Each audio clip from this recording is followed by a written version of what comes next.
Hello, lords and ladies of the internet. I'm the King of Candor, and today we'll be talking about the history and evolution of vampires in fantasy. Now, vampires in mythology and folklore have a long and storied history spread across the entire globe, with strange variations between regions. In Madagascar, for example, vampires are called Romagna, which suck the blood and toenail clippings of their victim, whereas in China, they're called the Shang-Chi, which hop around instead of walking and take the life force instead of blood of their victims. The first fictional work containing a vampire I could find is the book Vampire, spelt with a Y, first published anonymously in 1819. At the time, it was thought to be the work of Lord Byron. You can think of him as the first internet celebrity, who's famous for his wild antics and writings. But now we know it was written by his friend Dr. John Polidori and was a comedic take on Lord Byron and his womanizing.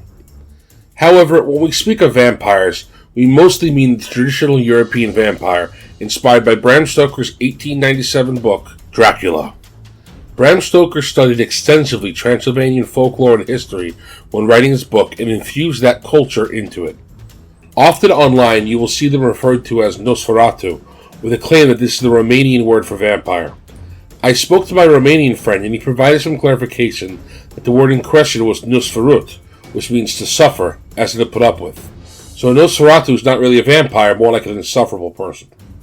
The more accurate vampire terms are Maori and Strigoi.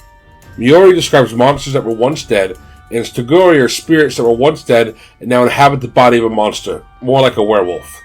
When talking about vampires, they actually have a simple word for it, vampiri, but this is specifically for the Dracula-style vampires, and it came out after the book.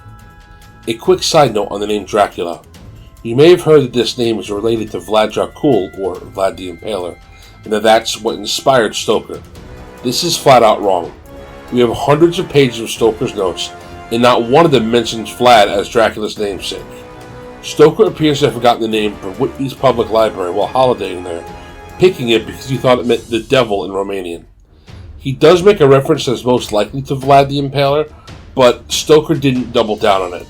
Vlad isn't called Dracula at this time, is more often simply referred to as Vlad the Impaler, which Stoker references in Chapter 3 on page 19 by saying a different vampire existed long ago who fought the Turks and betrayed his brother, which does line up with the real story of Vlad the Impaler, but Stoker is careful to not directly say this man is Dracula. Now, on to Dracula himself. To put it succinctly, Dracula is vampires. Almost everything you know about vampires comes from Dracula, both the book and the films based on the books. During this time, Dracula was more of a demonic presence, with his powers coming directly from Satan. This gave Dracula a huge variety of powers, making him a worthy adversary. Some of these powers and weaknesses will seem familiar to you, but all those have also been forgotten throughout the years. Dracula's powers are as follows. He can shapeshift, change his size, he can turn into a bat, a wolf, a large dog, and fog or mist. When the moonlight is shining, he can travel as elemental dust within its rays. Vampires are able to pass through tiny cracks or crevices while being in human form or the form of a vapor. They also, as described by Van Helsing, have the ability to slip through a hairbreadth of space in a tomb door or coffin. We see this ability used by Lucy when she is a vampire. The party breaks into her tomb and they open the sealed coffin to find her missing. He also needs blood to survive, and drinking it can restore his youth, but does not heal injuries. Dracula still bore the head injury from being whacked with a shovel months later in the novel. He can also turn people into vampires through repeated biting of them and feeding them his own blood. Dracula is also the king of vampires and can telepathically communicate with his vampire creations. He can also command small animals like wolves and bats to do his will. Dracula has a lot of weaknesses, though. Anything holy seems to repulse him or burn vampires, even something as simple as a communion wafer. Placing a branch of rose on a coffin will lock him in it. Mountain ash is also said to help, but its effects are unknown. Garlic also upsets him, and a sacred bullet fired into his coffin will kill him if it's in it. No stakes yet, but Dracula also needs to rest upon the soil of his homeland or he will not sleep. When resting, he looks like a corpse, his eyes open, and he's unable to move. He might be aware during this time, but it is unknown. Something that's not stated as a power, but I consider one, is Dracula's nobility. This gives him vast wealth and resources, plus the ability to move through the upper class. This is why he's always a proper gentleman, even in the film adaptations. Dracula quickly became a titan of the horror industry, with his portrayal by film greats like Bela Lugosi and Sir Christopher Lee elevating him to legend status. Dracula also has been portrayed by more actors and in more visual media adaptations of the novel than any other character according to the Guinness Book of World Records. While Dracula reigned supreme, other authors took attempts at adapting him and the idea of vampires to their works. I could spend the next month explaining all the stories and spin-offs which use Dracula and vampires for their plots, but 3 books stand out as moving them into new exciting fields and evolving the mythology. I Am Legend, Salem's Lot, and Interview with a Vampire.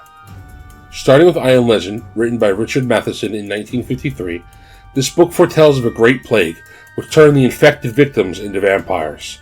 This book has a very scientific approach with detailed explanations for all the typical vampire tropes, from garlic being an antibacterial and the fear of sunlight coming from that same bacterial's light sensitivity.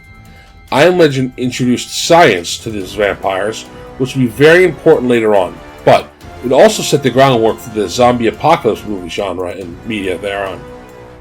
Salem's Lot by Stephen King takes the idea of a traditional vampire and sets it in a more modern era. King understood that a vampire in the big city would likely be found quickly and killed, so he set it in a small town in Maine, his favorite place. Salem's Lot really inspired a modernization of vampires and had others asking where else could vampire stories go. This question was answered in 1976 by Anne Rice in her book, Interview with a Vampire. This is where we get to hear a more sympathetic take from the vampires. Anne Rice also popularized the idea of vampire clans, with different groups having different ideals, kind of like normal humans. However, they all still do evil, but it's more multifaceted, and thus it kickstarts the second most successful vampire series of all time, The Vampire Chronicles. Now, for many people, Dracula remained the main pop culture vampire, with minor changes until he eventually became public domain and was adapted into the fantasy role-playing game Dungeons & Dragons as the imposing Count Strahd von Zarovich. Count Strahd von Zarovich was created by Tracy and Laura Hickman when they wanted to take the heavily combat-focused game of Advanced Dungeons & Dragons and make it more story-driven with a compelling antagonist. At this point in the hobby, monsters just sort of hung out in rooms, waiting for players to show up and kill them. So you'd have a handful of goblins in one room, a slime beast the next, and finish with a vampire, because these monsters grew in power level and their loot was better. Tracy and Laura Hickman felt it was unbefitting of a creature like the vampire to simply sit around all day, so they went back to the source and looked even further back into the same culture that Stoker pulled from, and found old vampire myths that had a theme of warning young women from running off with a strange, seemingly wealthy and charming man like Lord Byron Stanton in Vampire. Strahd is different because he's somehow even stronger than Dracula.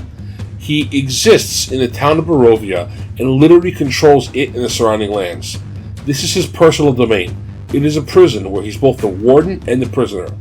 He spends his days yearning for his lost love to reincarnate while tormenting those stuck in his realm. This makes Strahd more active than Dracula, but also more cocky since Strahd knows he will win and is simply using the players as pawns to remove his boredom. Strahd can also sort of teleport. He appears across the map but is always seemingly nearby the players, promoting unease. Fun fact for you new players, when Strahd attacks you in old editions, every strike will move 2 levels from you, permanently. This is on top of him being a very high level wizard, so he has magic spells along with normal vampire magics. And the image of a vampire casting fireball is just funny to me. Depending on the situation, Strahd is either destroyed or, through some other shenanigans, which I won't spoil here, he is removed from the Barovia. Strahd and Ravenloft as a whole inspired a new way to tell stories in D&D and led to the Dragonlance line being created by the same Tracy and Laura Hickman who created Strahd here. This shift in roleplay games towards a more story-driven experience with darker, more mature themes paved the way for another roleplay game to take the world by storm, Vampire the Masquerade. Vampire the Masquerade is a role-playing game from the new storytelling system and was released in 1991 as the first book in the universe, The World of Darkness. The World of Darkness combines many horror and fantasy elements and sets them in our modern world. The players originally were going to be monster hunters, but the designers realized it was more fun to play as the vampires. So they built a system for this with the idea of the vampires as players in mind. They quickly ran into an issue though. People on the team had different ideas of what a vampire was, and what powers they had. They already planned to have a handful of vampire factions, and then they decided that these vampire clans would all get unique personalities and powers. Thus, the modern idea, with many vampire clans with unique magics we see in fantasy, is born. Vampire the Masquerade also combines several other mythical and magical creatures like mummies, werewolves, wraiths, demons, angels, kitsunes, and many more, who stay hidden from the mortal world in their universe. Vampire the Masquerade is very popular, and I've seen it said that its success and focus on the more player-driven story content affected the development of 3rd edition D&D and some of the additions made to later 2nd edition D&D. I can't confirm it, but I still found it interesting enough to include here. Culturally, Vampire the Masquerade would make some of the vampires cool in the 90s rebellious way, which allowed them to merge with several other subcultures like hackers, goths, and people who were fans of things like The Matrix. This is when vampires were at their most edgy and brutal, with them actually toning down a bit in later years. However, the sexual aspects that were there from the beginning were brought to prominence in this era, making the vampires sexy and desirable, which would help them kill their prey. From this point on, vampires don't really change much. Media such as The Vampire Diaries and Buffy the Vampire Slayer and Twilight do take the ideas first set up by Eve the Vampire in World of Darkness and make them more interesting. On the fantasy front, D&D continued its trend of vampires, and Blade went from a guy in a green jacket with wooden daggers to the half-vampire slaying badass. The Elder Scrolls also developed their unique vampire bloodlines, and anime such as JoJo's Bizarre Adventure took the more magical aspects of vampires and went wild with it. There are so many vampires here. I haven't even gotten into Count Chocula and Count from Sesame Street. If I haven't mentioned a particular vampire or vampire media that you're really into, understand it's not for lack of desire, it's for lack of time. Thank you for watching this far. If you enjoyed the content, I'd appreciate it if you liked and subscribed. Do you know of a great vampire story or evolution of vampires I missed? Tell me, and I appreciate your candor in the comments below. Have a great day.